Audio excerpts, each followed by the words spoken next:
A gente estava falando aqui nessa primeira parte do programa que nós precisamos ter a sensibilidade ou até mesmo a honestidade de perceber o que a gente escolhe na vida, né?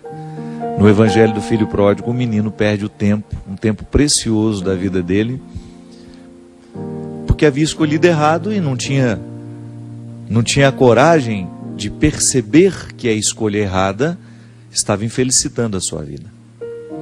Ele havia se acomodado dentro de um erro, e somente depois, quando ele viveu aquela extrema miséria, é que o coração dele se acendeu, recordou que ele tinha um pai, que ele tinha uma família, que ele tinha um lugar para voltar.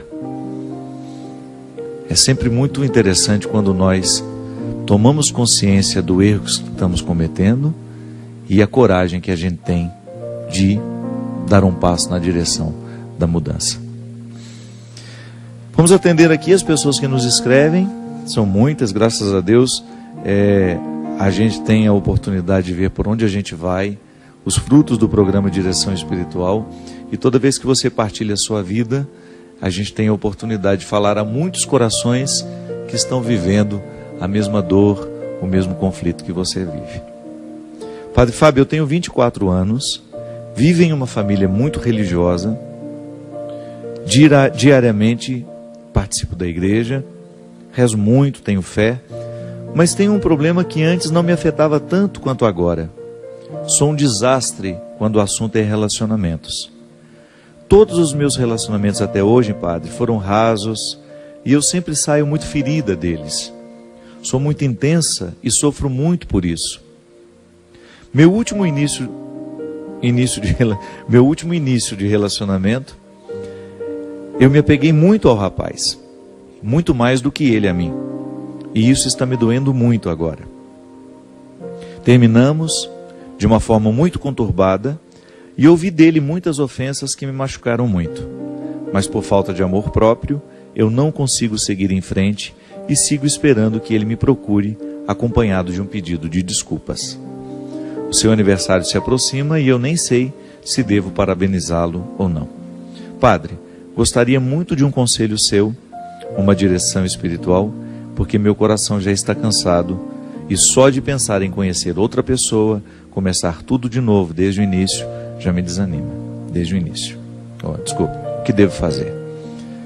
Ela não coloca o nome, não quer ser, melhor, coloca, mas não quer ser identificada.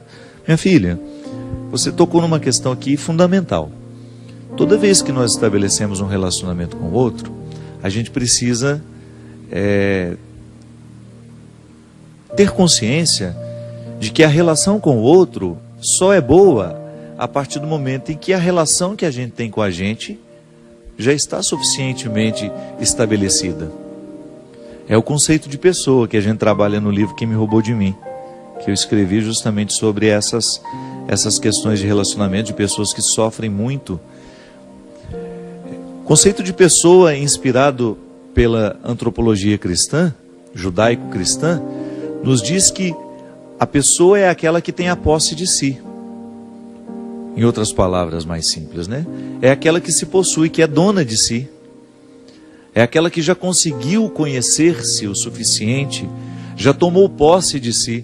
E porque tomou posse de si, pode se dispor ao outro, pode se oferecer ao outro. O grande problema é que nós estabelecemos relacionamentos sem antes ter feito esse dever de casa. E na posse de si, a gente precisa viver a experiência do amor próprio. Quem não se ama vai ter muita dificuldade de sentir-se amada pelo outro, ou então até mesmo de amar. Você está dizendo aqui que você é intensa demais. Pode ser que essa sua intensidade seja fruto dessa falta de posse de si mesma, que é uma expressão de imaturidade. Tá certo? Todo mundo tem o direito de ser intenso, mas a intensidade não pode atropelar o processo, né? Eu não posso atropelar o meu processo no relacionamento, no conhecimento de uma pessoa. Tem que ir devagar. Você não sabe quem o outro é. Você terá de passar pelo processo normativo. Isso é a norma, né? Faz parte de todo o processo de conhecer alguém, dar os passos gradativos. A intensidade já pode ser expressão de uma imaturidade que você alimenta. Precisa ter muito cuidado quando você vai estabelecer um relacionamento com o outro, colocando a sua intimidade, a intimidade do seu coração, colocando seus sentimentos. Então, às vezes não dá certo por isso. Eu ainda não amadureci o suficiente para poder oferecer-me ao outro. Você tem 24 anos, você é muito jovem ainda, e é provável que você vá aprendendo com o tempo. Agora veja bem, esse sofrimento que você passa ao outro, hoje, já que você identificou que ele aconteceu da mesma forma nos outros relacionamentos, significa que pode ser que o erro esteja justamente na maneira como você administra esses relacionamentos. Nós não podemos ficar repetindo conscientemente os mesmos erros. Tenha coragem de colocar para você, de identificar como é que você erra ao estabelecer o relacionamento com o outro. Onde é que você peca, poderíamos dizer, né? Não no sentido de pecado que precisa ser confessado ao padre, não. Mas aquele pecado que você peca contra você mesmo. Você abre mão demais do seu mundo para ter o outro na sua vida? Que às vezes é assim. O namoro começa e você imediatamente abre mão do seu mundo porque você quer agradar o outro. Você abre mão das realidades que você tem, daquelas que já faziam parte de você. Às vezes existem relacionamentos em que os cônjuges exigem até que o outro deixe os seus amigos de lado. Não é possível isso. Não há possibilidade de você estabelecer um relacionamento em que você tenha que abrir mão da sua vida para que aquilo dê certo. Ah, padre, mas o amor não é renúncia? Sim, mas espera o amor concretizar-se, espera você saber que de fato você ama e é amado, para começar a dar passos na direção dessas renúncias. Precisa namorar sem muitas pretensões no primeiro momento. Precisa namorar com mais leveza. Não abra totalmente o seu coração para alguém que acabou de chegar. Você não sabe se isso vai valer a pena. Não quebre a sua intimidade só para ter a garantia de que o outro vai ficar. Não. O amor, ele dá é muito mais fácil você encontrar um relacionamento em que você se sinta amada quando você não espera tanto por ele, quando você não cria tantas expectativas, né? Olha, você já está idealizando até o retorno do rapaz. Já está esperando que ele chegue com uma mala de desculpas, né?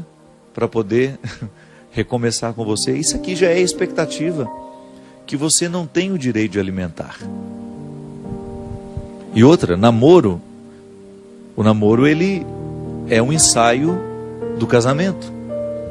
Quando você namora, você fica vendo aquilo que pode dar certo e aquilo que não, e aquilo que tem tudo para dar errado. Por isso que ele precisa ter a liberdade de terminar, né? Mas é isso aí, minha filha, faça um investimento em você. Leia esse livro aqui, eu acho que vai te ajudar. Se você não tiver tido a oportunidade de conhecer esse livro, Quem Me Roubou de Mim, é uma leitura que eu acho que pode ser positiva para todo mundo que passa a dificuldade de amar demais ou de amar de menos e de não ser capaz de estabelecer vínculos duradouros. Aliás, essa é uma característica dos nossos dias, né? É impressionante como os vínculos são cada vez mais transitórios. Nós temos dificuldade de fazer com que um relacionamento quebre aquela primeira barreira da superficialidade, que ele fique fecundo. E não é só namoro, não. Até um relacionamento de amizade passa por esse risco. Como é difícil a gente alimentar uma amizade profunda. Por quê? Primeiro porque os ambientes que a gente frequenta nem sempre nos proporcionam uma conversa que nos faz ficar amigos.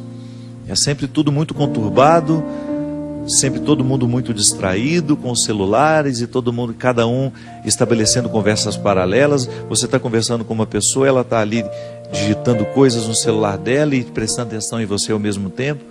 Então nós somos muito superficiais, estamos vivendo de maneira muito superficiais.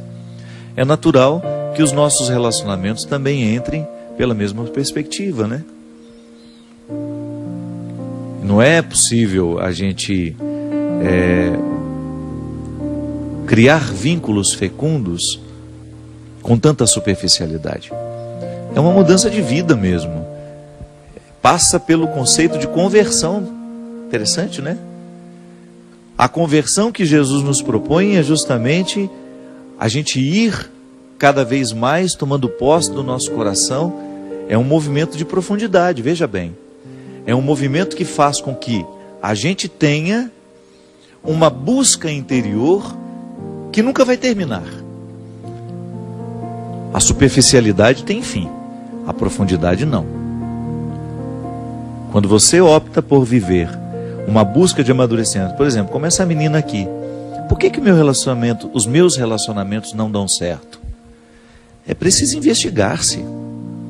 Não dá para ir fazendo esse rolo compressor apenas dando a desculpa para si mesmo e para os outros. Eu tenho dificuldade de amar e ser amada. Eu tenho dificuldade de ser fiel. A pessoa nunca toca de fato o cerne das questões. Porque ninguém é assim por acaso. Algum motivo ali precisa ser descoberto, ser investigado, para que a gente tenha condições de mexer nele.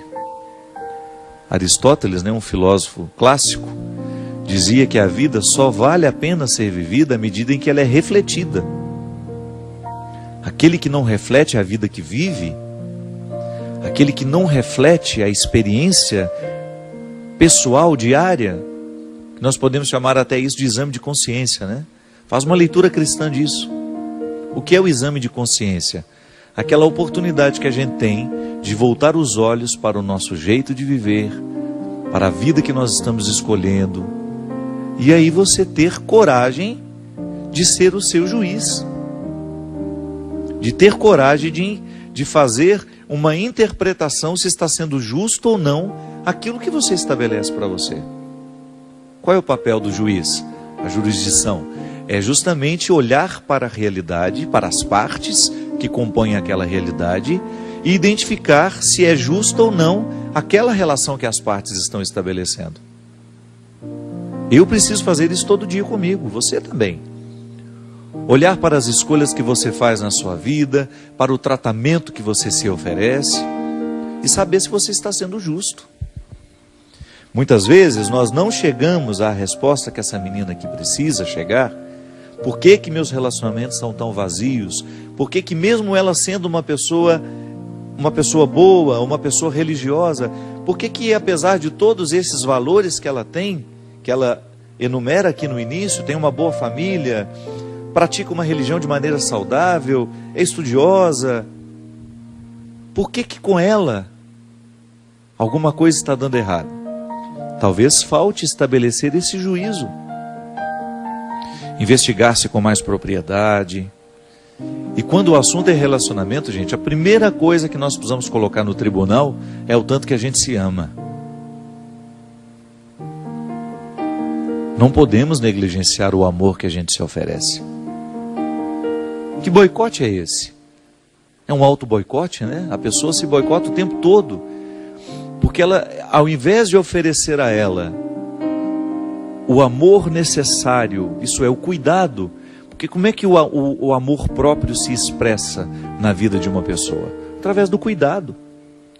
Do cuidado que eu tenho comigo, com o meu corpo, com a minha saúde, o cuidado que eu tenho com a minha alma, com o meu espírito, aquilo que eu me ofereço diariamente, o livro que eu leio, a música que eu escuto, os lugares que eu frequento, os amigos que eu deixo ter uma autoridade sobre mim.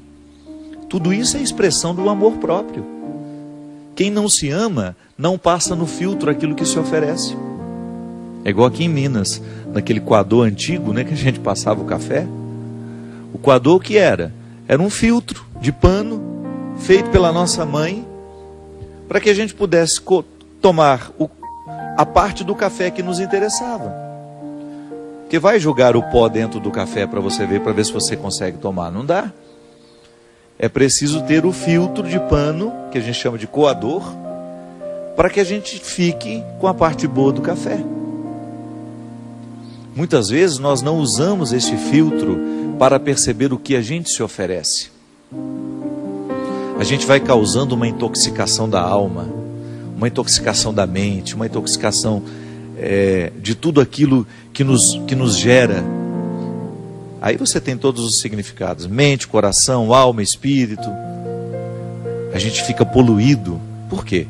Porque a vida, o mundo, as realidades que estão de fora, elas podem ser nocivas a nós. É claro que tem muita coisa boa de fora que vem nos ajudar, nessa consistência humana. Agora, se a gente não passa pelo filtro essas realidades, pode ser que a gente esteja tomando um café envenenado. Pode ser que a gente esteja provocando uma intoxicação dentro de nós, porque a gente não teve coragem de identificar, de colocar ali um filtro que nos ajudasse a ficar mais puros. O amor próprio é esse ponto de partida para que todo relacionamento seja saudável. Quem não se ama, quem não se cuida, quem não faz o dever de casa diário, de jogar amor dentro do coração, e essa é a ação de Deus, é justamente o que Deus faz no coração daquele filho que volta para pedir perdão ao pai. Ele precisou voltar a se amar. Ele precisou identificar que comer a lavagem dos porcos não era para ele. Engraçado, né? Você vê naquele rapaz a identidade que não havia sido totalmente perdida, que é quando ele lembra que ele tem pai. Isso é amor próprio. É o amor próprio que move o coração daquele rapaz ao identificar que aquela miséria, que aquele alimento imundo não era para ele. Minha gente, quantos de nós ficamos nos alimentando de sentimentos estragados que podem ser comparados à lavagem dos porcos?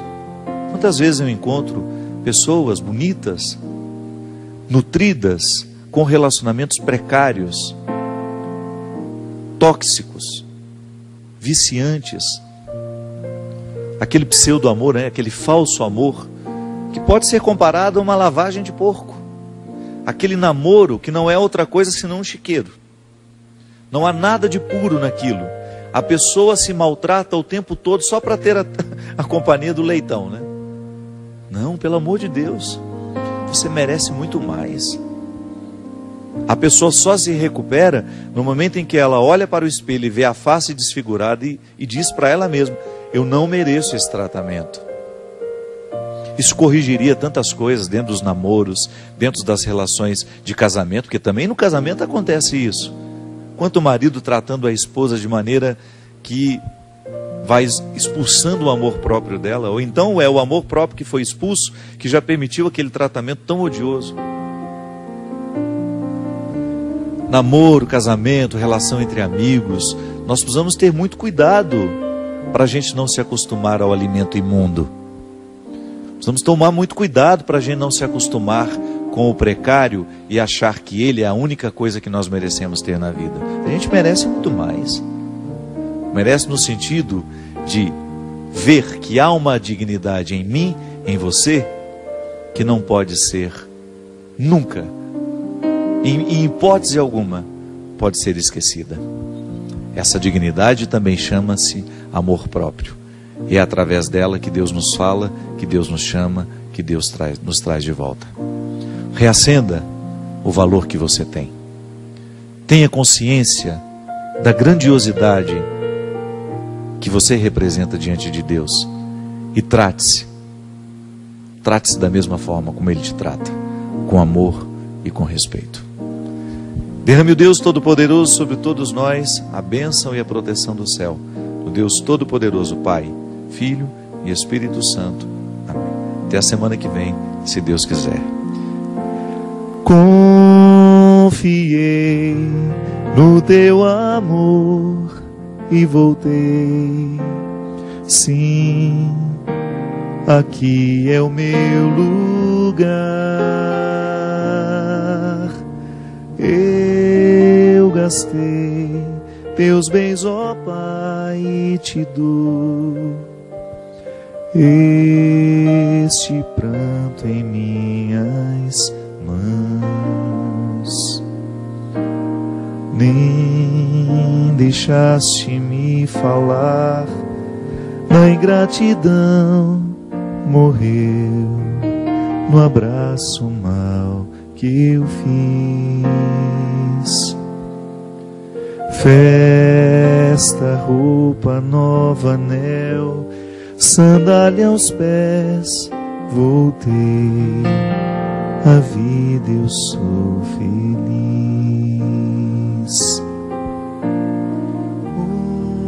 Confiei no teu amor e voltei. Sim, aqui é o meu lugar. Eu gastei teus bens, ó Pai, e te dou este pranto em minhas mãos. Confiei no teu amor e voltei. Sim, aqui é o meu lugar.